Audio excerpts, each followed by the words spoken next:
Access your free language gifts of the month right now. Here's what you're getting this month. First, the Life Events Conversation Cheat Sheet. If you're a language learner, then this is the most important resource you can have. You'll learn to talk about your life and major life events, birth, graduation, getting a job, marriage, and much more in your target language. Second, all the words and phrases you must know about food. Learn the most common words and phrases for fruits, drinks, flavors, cooking, and more with this new PDF. Download it now for free. Third, 20 must-know small talk phrases. With this bonus, you'll be able to have small talk in your target language. You'll learn phrases like, "How are things?" "I haven't seen you in ages," and much more. Fourth, do you know how to say summer in your target language? If you don't, you'll want this essential summer vocabulary bonus. This 1-minute lesson is perfect for beginners. Fifth, how to say you dislike something. With this next bonus, you'll learn useful phrases like, "I don't like this idea," "I hate this," and much more. Sixth, free audiobooks. Unlock our huge library of language learning audiobooks.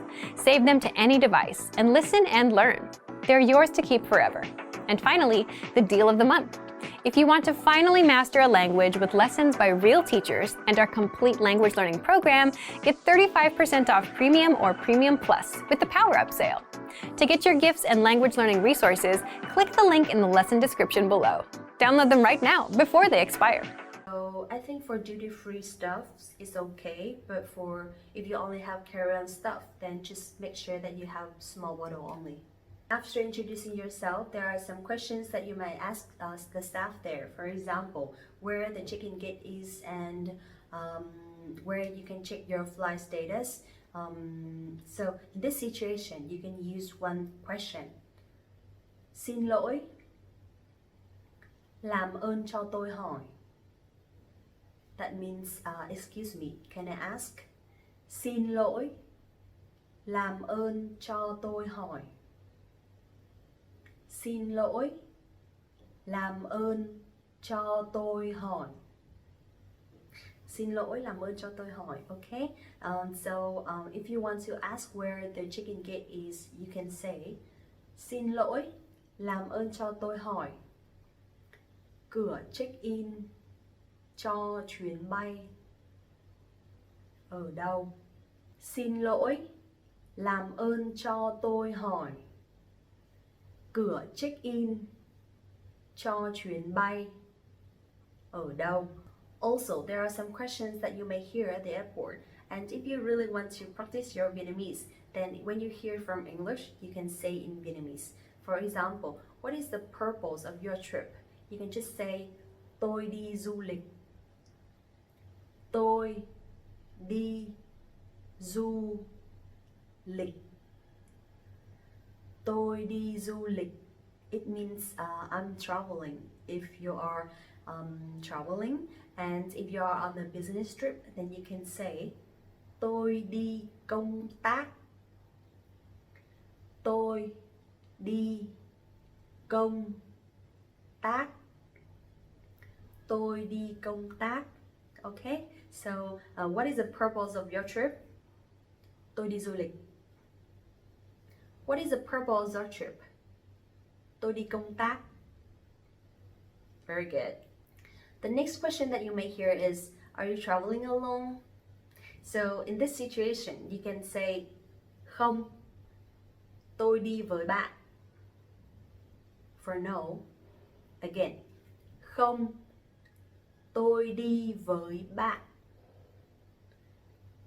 Tôi đi với bạn means no, I go with my friend. Okay, for no. But for yes, if you're traveling alone, then you can say, vâng, tôi đi một mình. Vâng, tôi đi một mình. Now let's practice. Are you traveling alone? Không, tôi đi với bạn. Vâng, tôi đi một mình. Where will you stay in Vietnam? So if you have the address already of the hotel or of your friend's house or at any places, then you can just say. Want to speak real Vietnamese from your first lesson? Sign up for your free lifetime account at VietnamesePod101.com.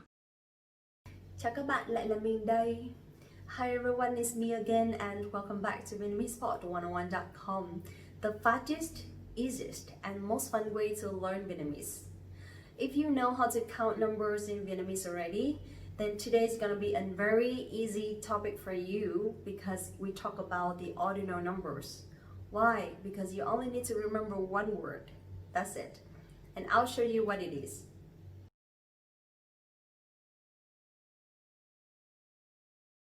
The magic word, the key word, the only word that you need to remember when we learn this topic today is Thứ. Thứ. Thứ. Dấu sắc, okay? Thứ. So interestingly, this word you also can use to tell dates in Vietnamese. To tell the days in Vietnamese. For example, Monday, it'll be Thứ Hai. Okay, now let's take a look at the examples. Thứ nhất, thứ nhất, thứ nhất. Thứ nhất means first, but also we have another word for first. We can use đầu tiên, đầu tiên. Đầu tiên means the first one, okay? So you can either use thứ nhất or đầu tiên. How to use it in a sentence? Tháng này tôi đứng thứ nhất trong công ty. Tháng này tôi đứng thứ nhất trong công ty. Tháng này tôi đứng thứ nhất trong công ty means this month I'm the first one in my company. But for đầu tiên, how can we use it in a sentence? You can say Neil Armstrong là người đầu tiên bay lên mặt trăng. Neil Armstrong là người đầu tiên bay lên mặt trăng. So you will hear là, here is the to be verb. Là người đầu tiên. Người đầu tiên is the first person. Bay lên mặt trăng means to fly to the moon. Neil Armstrong là người đầu tiên bay lên mặt trăng. Okay? And also when you have a presentation that you want to say, the first thing that I'd like to share, so you can say, điều đầu tiên mà tôi muốn nói là. Điều đầu tiên mà tôi muốn nói là. That means the first thing that I'd like to say or I'd like to share. So in this situation, you can use both for informal and formal situations. So that is for number one, that is for the first. And how about the second? In this situation, you only need to use thứ and number two, which is hai. So that is thứ hai. Thứ hai means secondly or second, or you also can use for Monday. Okay, thứ hai. In sentence, thứ ba là ngày thứ hai trong tuần. Thứ ba là ngày thứ hai trong tuần. Thứ ba là ngày thứ hai trong tuần. So that means Tuesday is the second day of the week. So you will see that thứ ba and thứ hai, they sound very similar, right? But thứ ba is for Tuesday and thứ hai is for the second. Thứ ba là ngày thứ hai trong tuần. How about the third? So in this situation, the third is thứ ba. Thứ ba. But it also means Tuesday. That is so confusing. So again, thứ ba. Ngày Chủ nhật thứ ba của tháng 6 là ngày của cha.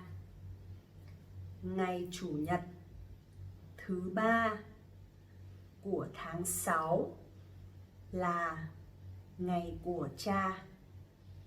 Ngày Chủ nhật thứ ba của tháng 6 là ngày của cha means the third Sunday of June is Father's Day.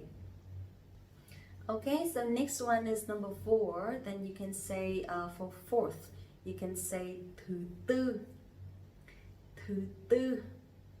Interestingly, number 4 in Vietnamese is bốn, but For ordinal number, we use tư instead. Tư, thứ, tư. Okay? We also have a similar word, which is thứ tự. Thứ tự.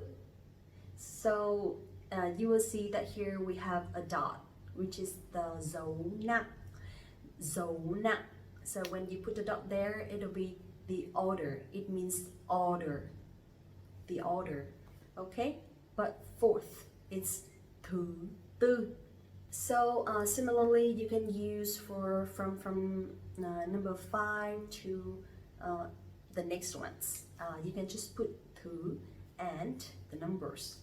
Thứ năm, thứ năm, and then thứ sáu, thứ sáu, thứ bảy, thứ bảy. Okay, so this is a short video talking about the ordinal numbers, but please also have a look at the video talking about dates and days in Vietnamese that I think we posted already, so please have a look. Also, please don't forget to like this video, subscribe the channel, and visit the website VietnamesePod101.com for your free lifetime account right now. Get your complete learning program with real lessons by real teachers. And if you like this video, please give me a like. See you next time. Bye bye. Xin chào và hẹn gặp lại. Want to speak real Vietnamese from your first lesson? Sign up for your free lifetime account at VietnamesPod101.com. Hey guys, it's Linh. Welcome back to VietnamesPod101.com, the fastest, easiest, and most fun way to learn Vietnamese. Xin chào các bạn, mình là Linh, rất vui được gặp lại các bạn. In this video today, I want to say that you are very lucky since you speak English, because people say if you speak English, you already know 40% of the words among languages. So that's the reason why today I want to talk about the loanwords in Vietnamese, and now let's get started. In Vietnamese, there are many words that we learn from Chinese, English, French, and even Italian, like spaghetti, you know spaghetti, right? So today, let's talk about some words like that.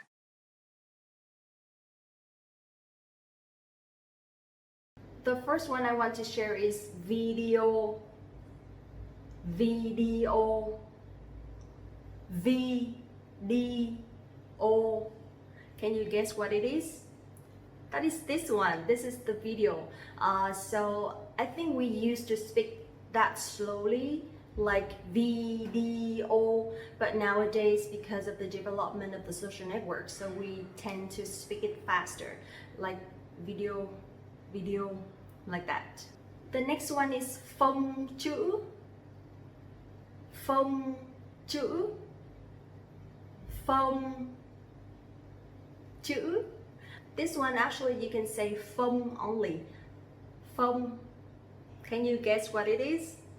This is the font, the letter font. So in sentence, bạn có thể thay đổi phông chữ được không?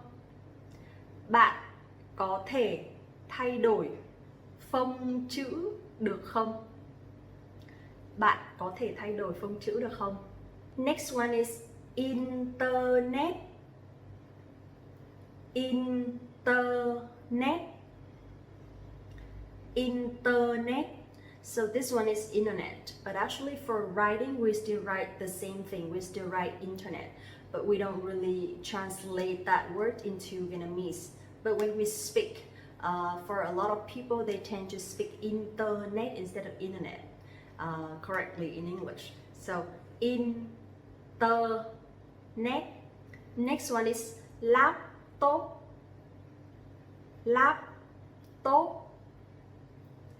Laptop means laptop, right? So in sentence, tôi cần phải đổi laptop mới. Tôi cần phải đổi laptop mới. Tôi cần phải đổi laptop mới. PR. PR. PR. Very easy, right? So you will see that the P sound here we will pronounce very strongly. P, P, not like P in English. P, PR. Public relations is becoming a very common and popular job, and a lot of young students want to work in this major after graduation. So in sentence, you can say tôi rất muốn làm PR. Tôi rất muốn làm PR. Tôi rất muốn làm PR. Do you like music? If so, then I think you must know rock. And in Vietnamese, we say rock. Rock, okay? The R sound, we will not pronounce it too strongly, but instead we pronounce similar to English. R. Rock. In sentence, you can say tôi rất thích nhạc rock. Tôi rất thích nhạc rock. It means I really like rock, but actually I don't. Sandwich. Sandwich. Sandwich. Does it sound similar? Yeah, it's right. It means sandwich. So this is also very common in Vietnam, especially when you order a sandwich. So you can just say cho tôi một sandwich. Cho tôi một sandwich. Or we have sandwich bò, sandwich gà. That's it for breakfast. Quần sóc. Quần sóc. Quần sóc. Okay, so quần here means pants, pants in general. You can use for any kinds of pants, but quần sóc means shorts. In sentence, tôi rất thích chiếc quần sóc mới này. Tôi rất thích chiếc quần sóc mới này. Tôi rất thích chiếc quần sóc mới này.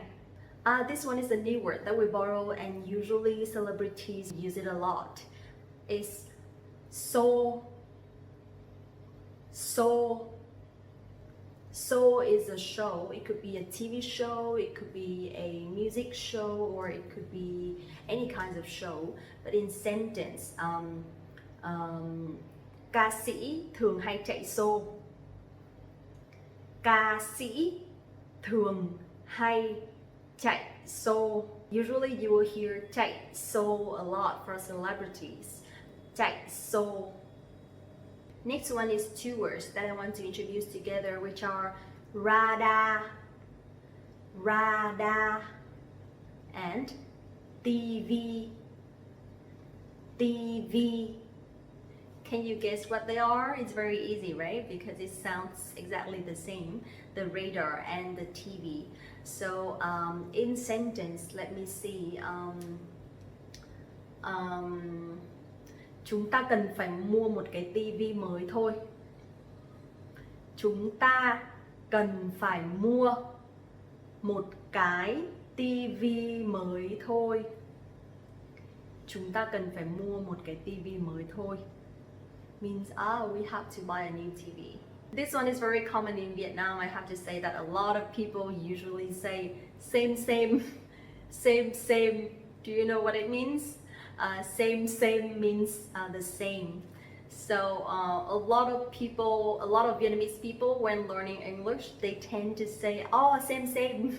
No, but actually it's just one same. So every time someone tells me that same, same, I would say one same only.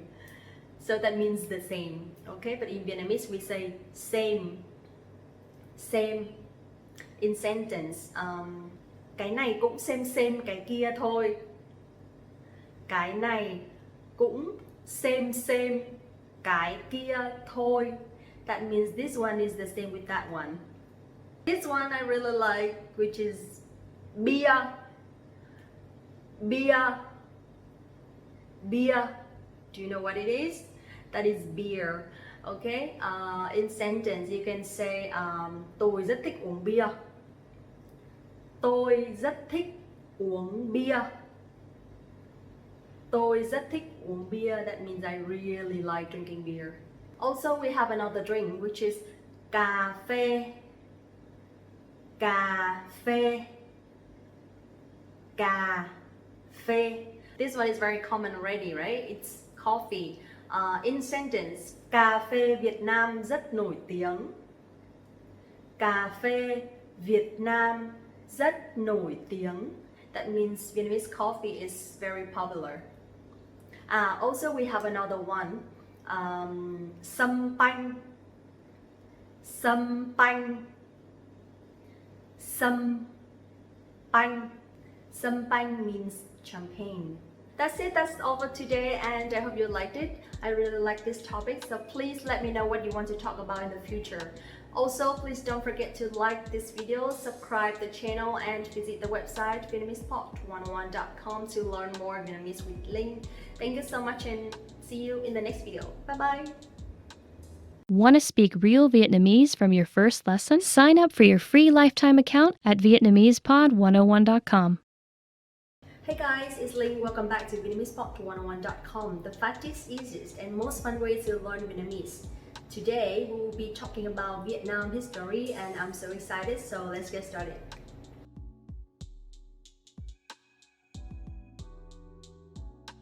More than 40% of the Vietnamese population has Nguyen as their family name, meaning 1 in every 3 people in Vietnam has this as their last name.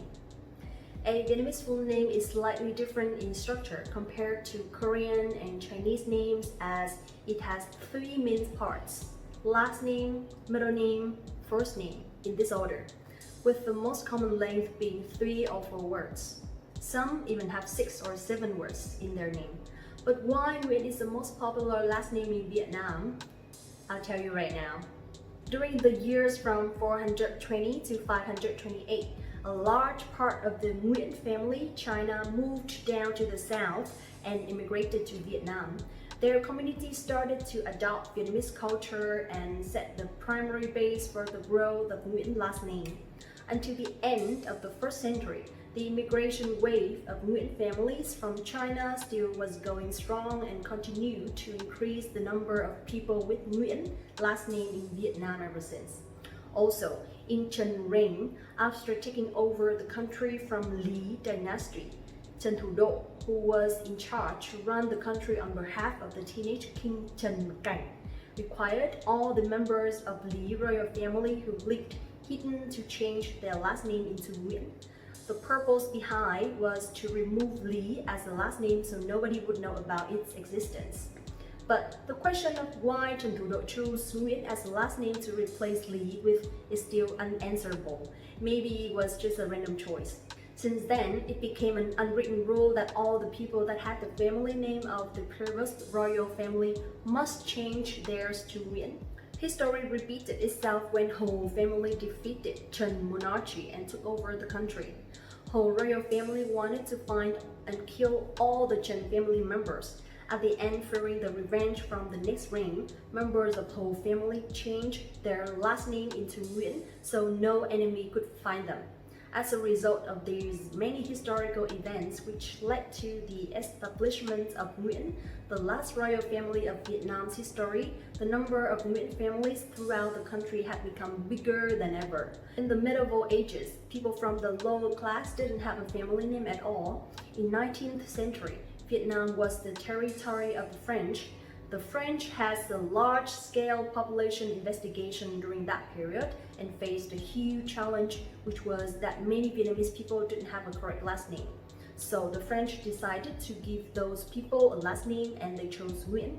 Despite the French decision, Nguyen still was the most common last name amongst the Vietnamese. However, this event once more escalated the number of Nguyen people in the total population. Now, whenever you meet a Vietnamese with Nguyen family, not only you can be certain of their country or origin, but also now you will know about the special history of their last name. Ho Chi Minh President, the most influential public figure during the Vietnam War, also shared Nguyen as a part of his name. His real name is Nguyen Sinh Cung. Now is a fun part. Since we are talking about Vietnam history, let's learn some relevant vocabulary. Lịch sử. Lịch sử. Lịch sử means history. For example, tôi đã nghe qua về lịch sử Việt Nam. Tôi đã nghe qua về lịch sử Việt Nam.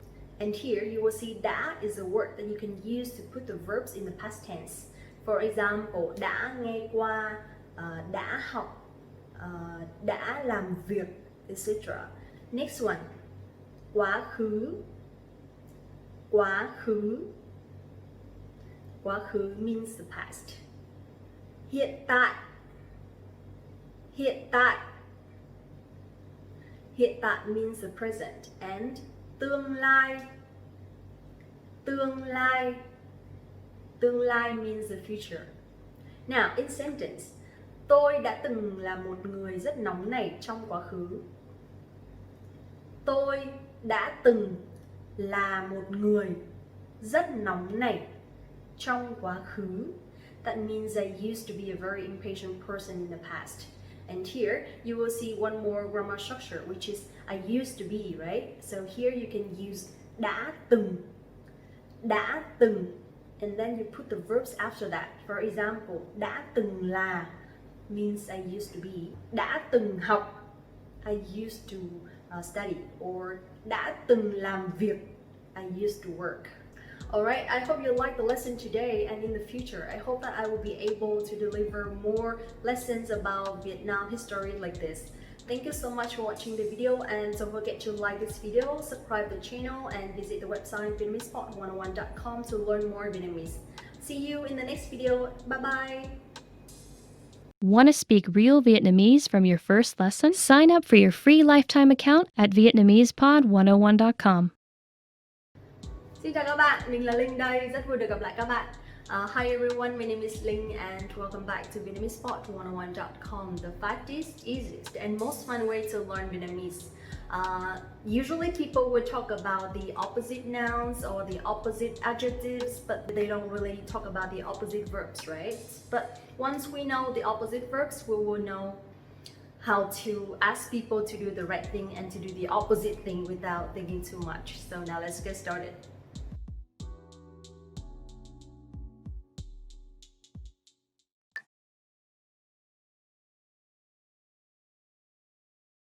When I talk to people who are learning English, usually I realize that they misunderstand about to go and to come. So I will explain you why by introducing two words. Đi,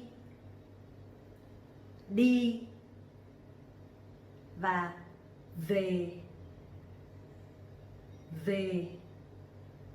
In this situation, đi means to go and về means to come back or to go back. So that's the reason why a lot of people misunderstand these two words and they use it wrongly. Now let's take a look at the sentences to see how we use them. For example, tôi đang đi du lịch. Tôi đang đi du lịch. That means I'm going on a trip. But when we use về in sentence, it will be tôi quay về Việt Nam. Tôi quay về Việt Nam. So that means I'm coming back to Vietnam or I'm going back to Vietnam, depends on where you are now. But in Vietnamese, there will not depends on where you are, then you would use đi or về. It's just like to go somewhere, then you use đi, and to come back somewhere, then you can say về. Okay? Đi và về.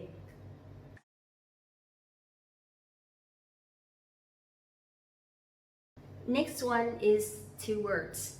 Đứng lên và ngồi xuống. That means stand up and sit down. Đứng lên. Đứng lên.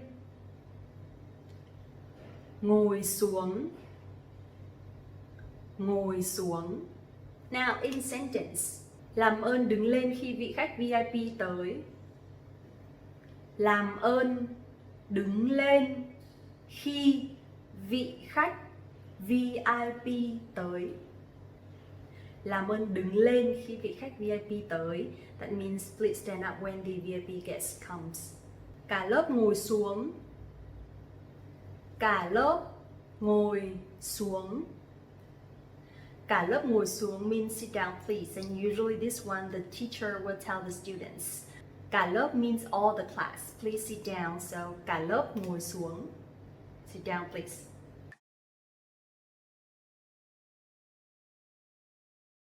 For turn on, you can say but. And for turn off, you can say tắt. One more time. But.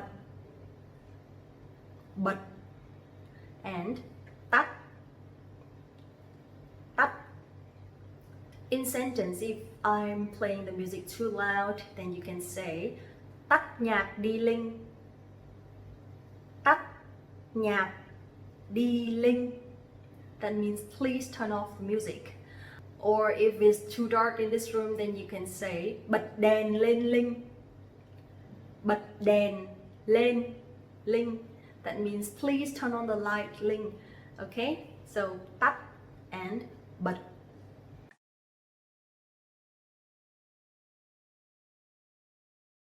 Next one, I think this one is also very common, which is to open and to close. And in Vietnamese, you can say đóng, and mở. For example, to close the door would be đóng cửa. And to open the door would be mở cửa. So you also can use đóng and mở for opening a can or opening a box or something like that. Okay? So for example, đóng hộp or mở hộp. That means to close or to open a box. But we don't say đóng tiền and mở tiền, okay? In this situation, đóng tiền means to pay money, but mở tiền doesn't mean anything.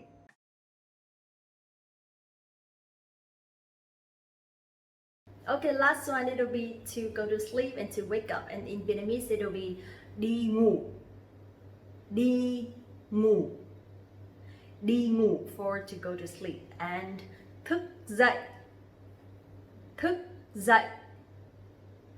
dậy means to wake up.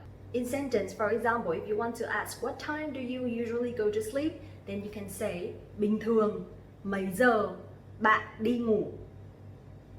Bình thường mấy giờ bạn đi ngủ.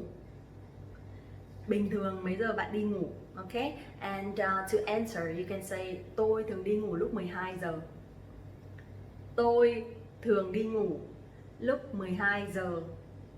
That means I usually go to sleep at 12. And for thức dậy, you can ask mấy giờ hôm nay bạn dậy?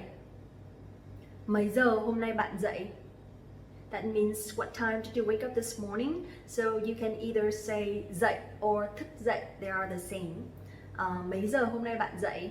And to answer, you can say hôm nay tôi dậy lúc 4 giờ. Hôm nay tôi dậy lúc 4 giờ. Just for example. Okay, that's it for today, and I hope you liked it. Please don't forget to like this video, subscribe the channel to support Vietnamese 101 team, and visit the website vietnamesepod101.com for more lessons from the real teachers. Thank you so much for watching, and I hope to see you soon. See you. Bye-bye. Hey everyone, welcome to the Monthly Review, the monthly show on language learning, where you discover new learning strategies, motivational tips, study tools, and resources. By the way, all the lessons and bonuses you're about to see can be downloaded for free on our website. So click the link in the description right now to sign up for your free lifetime account. Okay, today's topic is how to match your routine to language learning. If you're having a hard time sticking with language learning, then this episode is for you. You'll learn 1. How to map your routine and set your schedule. 2. How to choose the learning medium that's right for you. And 3. The language tools you'll want for your learning style. If you're having a hard time sticking with language learning, you'll find out how to fix it now. Let's jump into the first part. 1. How to map your routine and set your schedule. First, here's a quick question for you. Which of these would you rather have? A. The world's most comprehensive language learning resources, but a weak study routine. Or B. A strong study routine and average resources. Leave your answer in the comments. But there is a correct answer here. You want a strong study routine. Why? You can have the best app or textbook in the world, but if you don't use it because you don't have a learning routine or a habit, you won't learn anything. If you have a strong routine and work ethic and just a dictionary and internet access, you'll learn more than someone with the best program and no routine.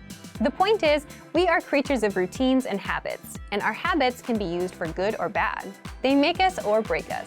For example, if you have a bad habit, like going to bed at 4 a.m., you'll always feel tired when you wake up for work or school in the morning. If you have a good habit, like exercising regularly, you'll have energy and good health. Once we have a routine, we tend to stick to it. If it's a bad routine, it can do a lot of damage.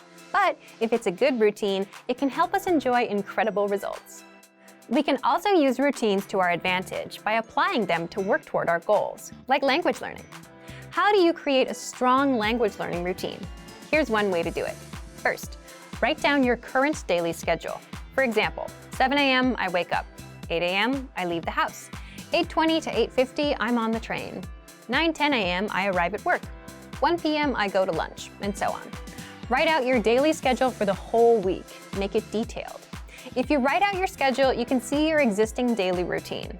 You can see where you can fit language learning into your existing routine, the routine that you're used to, instead of trying to create a new routine. Why does this matter? For example, some people will look at their schedule and see that they wake up at 8 a.m.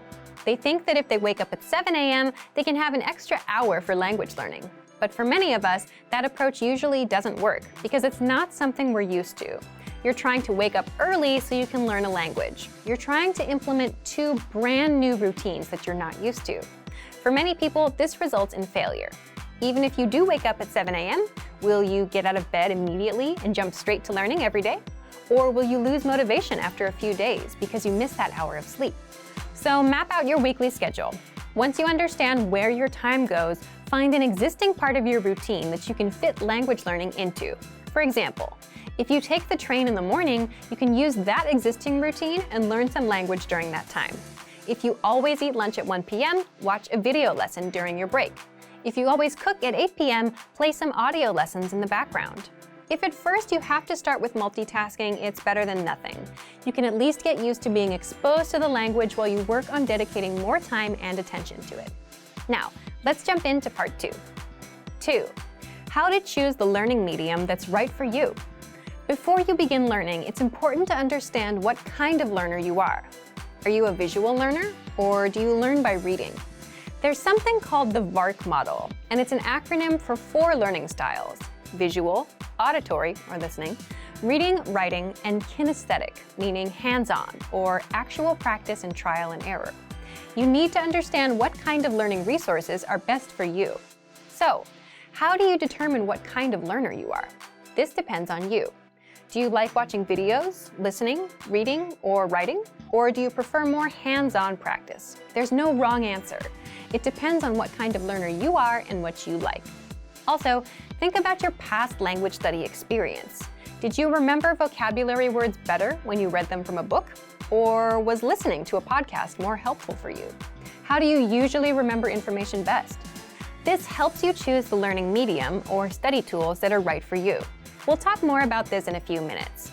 For now, determine what kind of learner you are. Leave us a comment and let us know. The last thing you need to keep in mind is your study ratio. Your study ratio is how much time you spend absorbing information, input, and how much time you spend producing language, output. What you want to strive for is about 50% input and 50% practice or production, producing that language.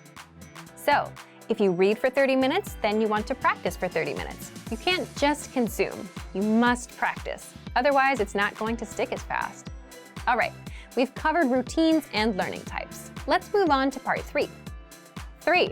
The language tools you'll want for your learning style. In this last part, we're going to cover all the resources that you can take advantage of based on your learning style. But remember, if you're a visual learner, that doesn't mean you should shun resources that don't fit that style. Sometimes it's not practical to watch a video. For example, if you're driving, audio is a much better choice. So let's jump in. If you're a visual learner, take advantage of our video lessons in the lesson library. We have them across all levels, from absolute beginner to advanced. These will be your main source of learning. Use the vocab slideshows. You'll find these on every lesson page and vocab list. The slideshows make it super easy to learn and review words. Just press play and watch. You can put it on a loop and watch for as long as you want. Next, if you're an auditory learner, then take advantage of our audio lessons. You can also use dialogue audio tracks. These give you just the conversation from that lesson, and you can use these tracks to immerse yourself in conversations. Next, if you prefer reading and writing, we include lesson notes and transcripts for every audio and video lesson. So, if you're taking a lesson, read along. The lesson notes include extra grammar explanations, vocab lists, and cultural insights that are not available in the lesson. You can also check out our extensive reading books in the lesson library. These are simple one-line per page books that will build you into a confident reader. If you prefer writing, you can copy out the lesson dialogue into your notebook. You can leave comments on our lessons with sample sentences. You can keep a daily journal in your target language. Plus, you can send messages to your Premium Plus teacher and practice writing. They'll correct your mistakes, tell you how to express yourself in a natural way, and help you improve fast. And finally, if you're a kinesthetic learner and prefer hands-on experience and trial and error, definitely use our Premium Plus teachers and practice with them. You can do that via the My Teacher Messenger on the site or in the app. Use our spaced repetition flashcards. These cards quiz you on words and phrases and help you master them fast. They sort the words for you and quiz you accordingly. So, if you don't know a word, you'll keep seeing it over and over until you get it right.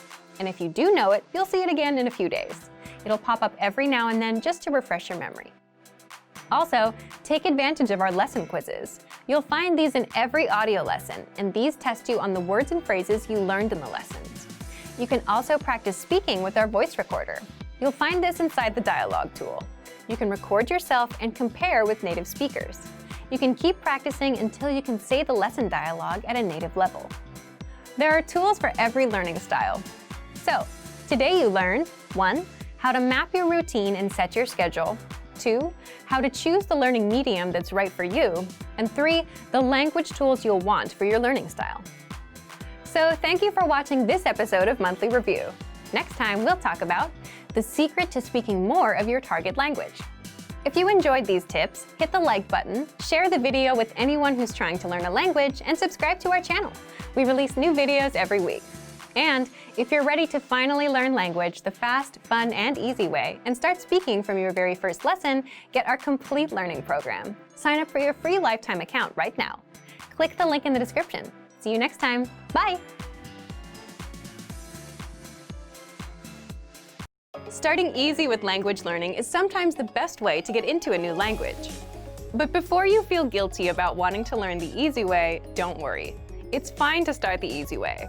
You wouldn't expect to lift 200 pounds on your first day at the gym, right? And language is no different. Start easy so you can build up to tackling greater challenges later. In this video, we'll explore 7 easy ways to learn a language. The reason it's okay to start easy is the same as the reason you should start easy in the gym. You just can't expect to lift 200 pounds on day 1. You start with 5 pounds, then you move up to 10, 15, 20. And language is the same way. Learn a few phrases today, a basic conversation tomorrow. In a few weeks, you'll be able to speak for up to 3 minutes in your target language. Then you'll reach 5, then 10, then 20 minutes. Success comes step by step, little by little. So it's important to make things that are easy to do and easy to continue part of your routine. If you try to study for 2 hours a day with nothing but a big textbook, you may overwhelm yourself, get discouraged, and get tired. You might not stick with it because it's too hard to do. Things that are easy to do are easy to continue. So here are some resources to help you learn language the easy way. Number 1, take audio and video lessons. Listening to audio and watching video lessons is an easy way to consume language. Most of our lessons are 5 minutes on average, so you don't have to spend too much time at the computer. You can even learn on our app while you're commuting, working around the house, or out on a walk. Number 2, take lessons with Alexa. If you own an Amazon Echo, Dot, or Show, or are planning to get one, you'll want to make sure to download some apps to help you learn your target language. Take a look through the Amazon Skill Store. You can listen to lessons and other audio materials actively or passively, whenever the time is right for you. Number 3, download the lesson dialogues and immerse yourself. With every audio lesson, you get a dialogue track, just the lesson conversation. These are just 5 to 20 seconds long. When you finish a lesson, download the track. Make a playlist of all of them. Then play them and immerse yourself in the language. Number 4, the word of the day. This will take you a minute or less. Sign up for our free Word of the Day email lessons. It'll be a small boost to your vocabulary every day. Number 5, vocab slideshows. You can access vocabulary slideshows on any audio lesson or vocab list. Just press play and watch the slideshow. That's it. This is a fast and easy way to review words from a lesson. You can even put the slideshow on loop to review as much as you want. Number 6, the Daily Dose of Language app. This app is for the iPhone, iPad, and Android. With this bonus app, you'll get daily mini lessons covering phrases, grammar, culture, holidays, slang, and more. Every day is something new. Plus, these lessons will take you just a minute or two to complete. Number 7, print out our lessons as physical study material. You might be wondering why you should bother to print anything if all the lesson content is already online. But if you have the material sitting right in front of you, it's a lot easier to just glance through and start learning. With our word bank study tool, you can create your own word and phrase lists and print them out. Reviewing takes just a few minutes. You can also print out the lesson notes that come with every audio and video lesson. You'll also find our extensive reading books, which will help you to read faster. You'll find these in the lesson library. What's your reason for learning a language? Is it a personal goal, a hobby, or do you have dreams of living in a country where it's spoken? In this video, you'll discover 10 reasons people learn languages. You'll also learn why knowing and sharing your reason is important to succeeding in your learning. What's your reason for learning a language? Whatever your reason is, whether big or small, knowing it and talking about it is important. More often than not, your reason for learning a language is directly related to your long-term goal for the language. Your reason for learning might be, I want to live in the country where the language is spoken, or I want to understand the culture, movies, and music. But it can also be something simple, like I'm just interested in it. The point is, if you know your reason, you'll always remember what got you started in the first place. As a result, you'll maintain your motivation and continue your studies. But what about sharing your reason with others? This doesn't mean bragging about your goals and saying things like, I'll be fluent in 10 months. Rather, I'm learning because, and sharing something specific to you. Real reasons. When you talk about your reason for learning with others, you remind yourself indirectly. And the more you think about it, the more likely you are to do it. Plus, you set an expectation. By sharing your goals and your reasons for learning, your friends see you as someone who's actively learning a language, and that's another powerful motivator. Also, talking about it gives you confidence, the knowledge that you can and will learn the language. A lot of people think they can't learn a language. They think they don't have the time for it or the talent for it. In reality, you just need to start. By sharing your reason, you can convince yourself that you can do it. So, what's your reason for learning? Leave a comment and tell us why you started learning a new language. So, why are other language learners studying? We asked. Here are the top 10 reasons for learning a language. Number 1, I love the culture and the people who speak the language. This is a popular answer, especially among our learners studying Japanese and Korean. Number 2, I want to understand songs, movies, and TV shows. Songs, movies, and TV shows are great ways to immerse yourself in the language. If you're spending your time learning and immersing yourself, you're going to learn faster. Number 3, it's a beautiful language. Sometimes people simply love the way the language sounds. This is a simple answer, but even this can keep you motivated if your interest in the language is genuine. Number 4, my family comes from a place where the language is spoken. Of course, people want to be able to connect to their family and the people they love. Speaking of, Number 5, I want to speak to my partner's family in their language. This can be a great way to connect with people and learn more about them, especially if they're new family. Number 6, I'm learning the language to impress someone. Maybe you want to show off to someone special, or maybe surprise a grandparent with a card in their native language. There are a variety of situations in which using another language can show someone you care. Number 7, I love traveling. Knowing the local language when you travel will help you find new places and make new connections. It can only make your travel experience better. Number 8, I live or want to live in a country that speaks the language. It's a lot of people's dream to live overseas and experience the culture they love. Or maybe they need to move for work or family reasons. Learning the local language is extremely important if you're going to live in a different country. Number 9, I just love learning languages. What's great about this is if you've learned one language, it's easier to learn another, because you learn how to learn a language, right? If you learn one, you develop certain habits and approaches that work for you. You can use this to master another. Number 10, it's just a personal goal. We hear this a lot, especially from learners that stopped, took a break, and came back. If you have a goal in mind, something you wanted to do but never did, you want to come back to it and get it done.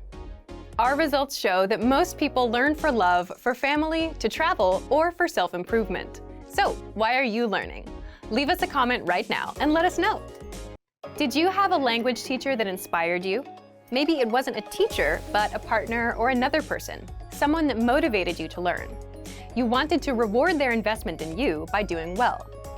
When learning a new language, having encouragement and the help of a good teacher can be hugely important to succeeding in your studies. In this video, we'll look at the power of a good teacher. Teachers can have a powerful impact on you, so let's look at how great teachers help you during your language learning journey. Number 1, a good teacher can push you to improve your speaking. Working on building your conversation skills can be tough. Whether you're practicing a 1-minute conversation or a 10-minute conversation, having a good teacher to practice with is key. You can prepare for your conversations by creating an outline of things to cover on paper. Then, as you talk, you can follow along with the topics you've prepared. These topics can include basic things like greetings, asking about the other person, or just catching up. Because all of the things you're going to talk about have been prepared before you begin the conversation, you can move down the list and practice different stages of conversation. Something as simple as greeting someone and catching up with them can be 2 to 3 minutes of talking. Having a good teacher to help you make this outline and go through it with you can really improve your speaking. A good teacher will also be able to handle going off script too. When a conversation goes outside the originally planned outline, a good teacher can react smoothly and keep the conversation going. If you want to make a joke or change the subject, the teacher can follow along. They can react and continue the conversation with you easily. If a teacher shuts down a student when they're trying something new, it can really hurt the student's motivation and enthusiasm. But the right teacher can motivate you to get better, even if your speaking isn't always perfect.